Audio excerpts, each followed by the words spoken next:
In our headlines this morning, Governor Obiano urges religious leaders to promote unity and peaceful coexistence. State government to prosecute tax evaders. Nigeria's Security and Civil Defense Corps orders crackdown on illegal security companies across the country. On the foreign scene, Islamist armed group kills 12 people in Mozambique. Good morning and welcome to the news. My name is Nonye Nwokoye. Governor Willie Obiano has called for love, unity and tolerance amongst religious bodies for peaceful coexistence and sustained development across the state. He made the call during a breakfast meeting of the Full Gospel Businessmen's Fellowship International, OCA, Royal Chapter, in honor of its retired president, Professor Charles Esimone. Our correspondent, Emmanuel Okonkwo, reports. Governor Obiano, who was represented by his deputy, Dr. Nkemo Okeke, stressed the need for religious harmony in the state to help sustain the relative peace being enjoyed by the citizenry. He cautioned the people against engaging in land tussle, which he said is now becoming rampant in the state. So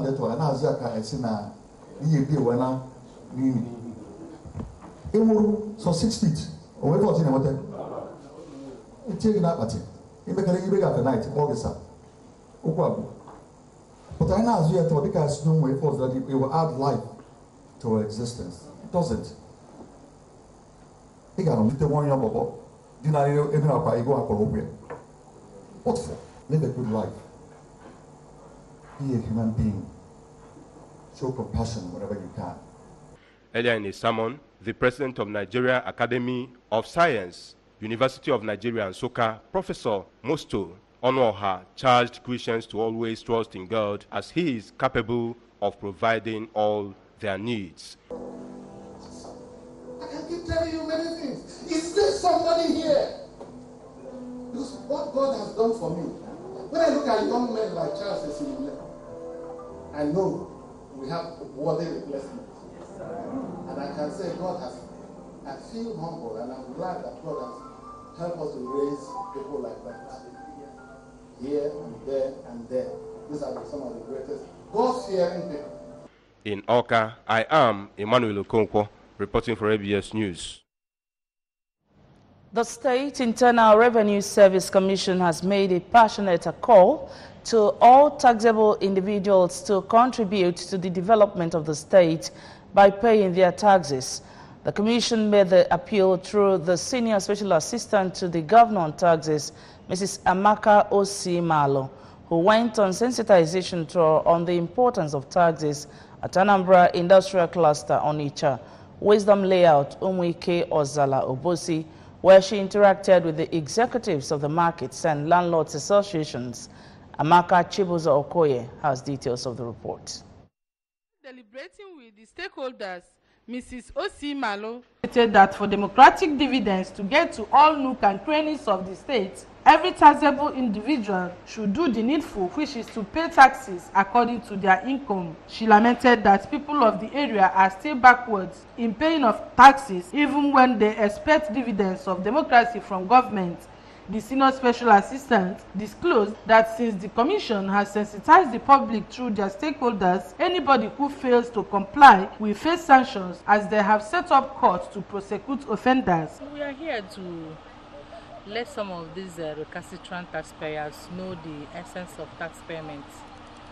We want to sensitize them, to encourage them that for them to get this democracy dividends, that they have to do their own bit too, which is payment of taxes.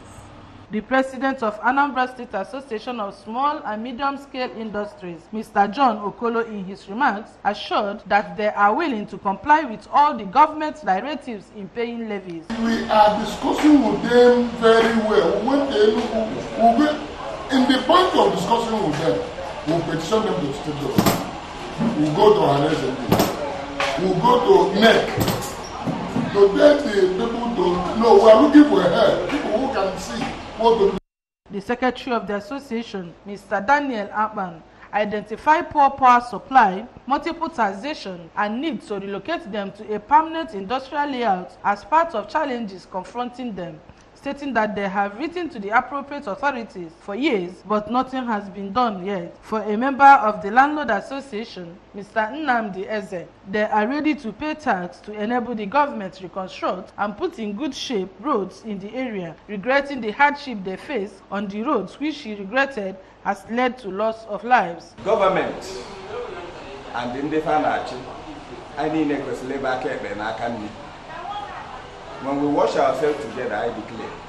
For you coming today, associate again, not the valuable. Whatever tax I got, fine and good. Managis ruler his excellent use. Megodia Comata long with Anambra State.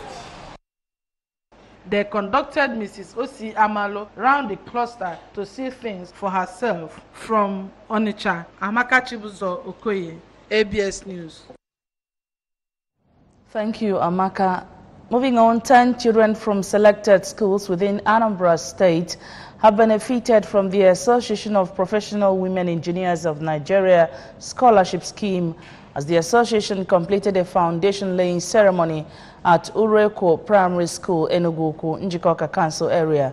The program, which began with a courtesy visit by the governing council of the association to the traditional ruler of Enugu, Igwe Ralph Ekpe, attracted 13 primary schools within the state. Correspondent Valentine Mbadoga tells us more. The president of the association, Engineer Felicia Agubata, in an address noted that the Invent It, Build It initiative was aimed at inspiring the girl child to take up the sciences with a view to pursuing a career in engineering, as they look forward to be the catalyst for advancement of women in the engineering profession towards national and global technological development. APWEN is an umbrella body for all female engineers, scientists, technologists, and mathematicians in Nigeria to encourage women to achieve professional excellence as engineers and leaders. In a remark, the traditional ruler of Enugu, Igwe Ekpe, while applauding the association for their contributions towards the development of Enugu, Anambra State, and the nation at large, pledged his full support while praying for them to grow from strength to strength. It's a motivational activity. Lab, I'm a science person, my get a lab. So when I can then this association we will tell you do when I go by and even by a melon worker. Now I award me mother. On their part, the Deputy Governor, Dr. Nkem Okeke, while speaking to Dr. Charles Mufo and the General Managing Director, Nigeria National Petroleum Corporation, NNPC, Dr. Maikanti Baru, represented by Dr. Mrs. G. Akujobi, assured of their full partnership, urging the female folks, especially the young ones, to pick up interest and develop a career in sciences. This is a very laudable event. You know, it's laudable in the sense that they are trying to get them young and they're trying to put them in a profession that women are really not into so much. Engineering profession has been and will continue to be pivotal to continuous human development. Others who spoke at the event, including Engineer Ebele Okeke, who is the first female civil engineer in Nigeria, the President General of Enugu Community, Comrade Bonnie Ozonkwaku, the Oka Branch Chairman, Nigeria Society of Engineers, Engineer Edmond Nkolu, among others, called for the support of everyone to enable the association achieve their objective. Appreciating the association, some of the scholarship winners, including Chinedu Blessing from All Saints Primary School, Nibo, and Mesoma Okeke of the St. Teresa's Primary School, Enugu, promises to make good use of the rare opportunity given to them and prays for God's blessing on them. From Enugu in Njikoka local government area, Valentine Mbadowa reporting for ABS News. Motorists and other road users have been advised to always adhere strictly to safety standards to minimize accidents on highways. The Corps Marshal of the Federal Road Safety Corps, Dr. Boboye Oyeyemi, gave the advice at the Anglican Church of the Pentecost, Oka, during a church service to mark the 2018 African Road Safety Day and World Day for remembrance of road traffic crash victims. Correspondent Valentine Mbadoa again was there and reports. Dr. Oyeyemi, who spoke through the State Sector Commander of the Federal Road Safety Corps, Mr. Sunday Ajayi, regretted that over 75% of road traffic crashes were caused by human factors and called on every road user to be safety conscious. The Corps Marshal, while commending the church for its support to the Corps, noted that road safety is a collective responsibility, urging clergymen to partner the agency in teaching safety consciousness in their churches. Accident does not happen only on bad roads. It's happen more on good road.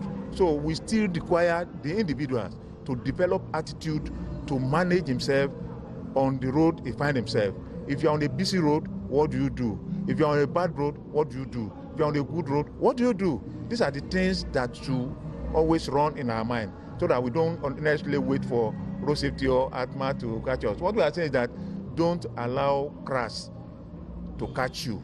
In a remark, the Permanent Secretary, Ministry of Road Infrastructure, Furniture and Maintenance, Mr. Emeka Ohoha, while sympathizing with people who lost their relations to road traffic crashes, reassured of state government commitment to ensuring adequate road network, which he said will play a vital role in the fight against road traffic crashes. The Commandant of Anambra State Traffic Management Agency, Mr. Chidi Umezinwa, called for total compliance to road safety measures to help reduce road traffic crashes within the state, assuring that the agency will do its best in ensuring safety of the road users. Earlier in a sermon, Reverend Echizana Obioha called on Christians to be law-abiding, obey traffic rules, and prayed for the repose of souls of those who lost their lives as a result of road accidents. Our God is coming very soon. And because we don't know the day or the time, always be prepared. The team says the final harvest.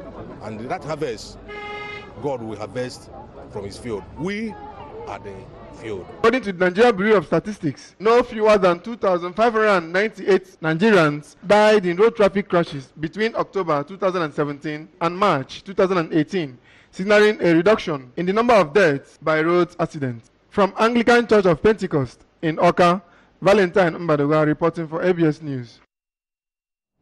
The Commandant General of the Nigerian Security and Civil Defense Corps, NSCDC, Alhaji Abdullahi Ghana, has ordered a crackdown on illegal private guard companies across the country. NSCDC Ghana said the move was a security measure to curb the proliferation of illegal private guard companies. Consequently, he has directed that a joint task force, JTF, be constituted between the Corps and state chapters of the Association of Licensed Private Security Practitioners of Nigeria. Commandant of the NSCDC, Pedro Awele Ideba, disclosed this in Akure while inaugurating the JTF. A statement by the State Command spokesperson, Oladapo Samuel, said that the rate at which illegal private guard companies were springing up was worrisome. He said that the situation was a threat to national security. Responding, the chairman of ALPSPN in the state, Mr. Akim Bileje Matthew, said the association will partner with NSCDC for the smooth and easy enforcement of the JTF mandate. The senior special assistant to the governor, Akeredolu, on security, Prince Tunde Akonde, said the state government is committed to securing lives and property in the state. Now, entertainment news. The immediate past Miss Nigeria, Chioma Obiadi, has urged future beauty queens to focus more on their missions and visions rather than on the material gains attached to being a queen. Obiadi, the 40th Miss Nigeria 2016-2017, made the call ahead of the Miss Nigeria contest, which holds in Lagos State. Newsman reports that 18 lucky finalists out of 40 semi-finalists who were selected from over 1,000 applicants would participate at the 2018 Miss Nigeria contest in Eco Hotels and Suites, Lagos. Obiadi, who retained her pet project on Green Girl, told journalists in Lagos that one of the benefits of becoming Miss Nigeria was that it exposes the winners to new opportunities. The former beauty queen, whose project centered on projecting decency of Environment and Dignity of Female Gender noted that being part of the contest was a unique opportunity. And by the way, the event has been held and a winner emerged. The over 60 billion naira revenue shortfall on the books of power distributors is slowing down the distribution of electricity across the country. According to the Nigerian Electricity Regulatory Commission in its most recent quarterly report released in Abuja, power distributors recorded a revenue shortfall of 64.5 billion naira in the first quarter of this year. Power distribution companies confirmed in Abuja that the revenue shortfall had persisted, as they also noted that the non-reflective tariff approved by the NEC was impacting negatively on their ability to improve the country's distribution network. NEC stated that financial liquidity remained the most significant challenge affecting the industry's sustainability. The Chief Executive Officer, Association of Nigerian Electricity Distributors, the umbrella body of the DISCOs, Azu Obiaya, told correspondents that the revenue shortfall in the books of the DISCOs had negatively impacted not just on remittances to the sector, but also on the distribution of electricity. He, however, stated that the DISCOs were working with the available funds at their disposal to meet the demands of customers, but urged power users to encourage the distributors by paying their bills. He also called for a reflective tariff from NEC, stressing that the distributors would improve on their remittances to the sector if this was not implemented. And now foreign news. 12 people have been killed in a suspected Islamist attack in northern Mozambique, with thousands of villagers fleeing the area into neighboring Tanzania. Police sources said the attack took place in the village of Chikwa Vela, just a few kilometers from Tanzania, forcing several thousand people to cross the border to seek safety, police said. A local journalist said the villagers were killed by machete or died when their houses were set on fire by the attackers. It was the third such incident in the last month in Cabo Delgado, leaving 20 dead in all. The authorities have responded with a crackdown, rounding up some 200 suspects. Over the past year, headline Islamists have been active in the region, stoking unrest just as the government in Maputo is pushing ahead with oil and gas development in the province. Now, sports news. Nigerian kickboxer Lovett Patra Young has emerged the new world champion after defeating Cynthia Akio in a fight in California, USA. Lovett Patra Young defeated Akio by a technical submission knockout in the strawweight category to become the first female African to win a mixed martial arts world championship title. Lovett Patra had in June fought Akio for the title, with the fight ending in a draw. Young, who is also a police DSP, started kickboxing and boxing in 2005 in Rivers State, Port Harcourt. In 2007, she won the kickboxing world championship title in Karlsruhe, Germany, by so becoming the first female in Africa to win the title. Speaking with newsmen, an excited Young described her conquest as one of the greatest moments in her career. She also appealed to the Nigerian government to support its citizens who are doing the nation proud. We say congratulations to her. Now remember that you can follow news and programs on ABS or any part of the world by logging on to our website www.absradiotv.com. Like us at www.facebook.com/absradiotelevision. You can follow us on Twitter and Instagram on ABS Radio TV. Now the main points of the news once again. Governor Obiano has urged religious leaders to promote unity and peaceful coexistence. State government to prosecute tax evaders. Nigeria's Security and Civil Defense Corps has ordered crackdown on illegal security companies across the country. And from the foreign scene, Islamist armed group has killed 12 people in Mozambique. And that's the news for this morning. Thank you so much for your time. My name is Nonye Wokoye. Good morning, Anambra continues.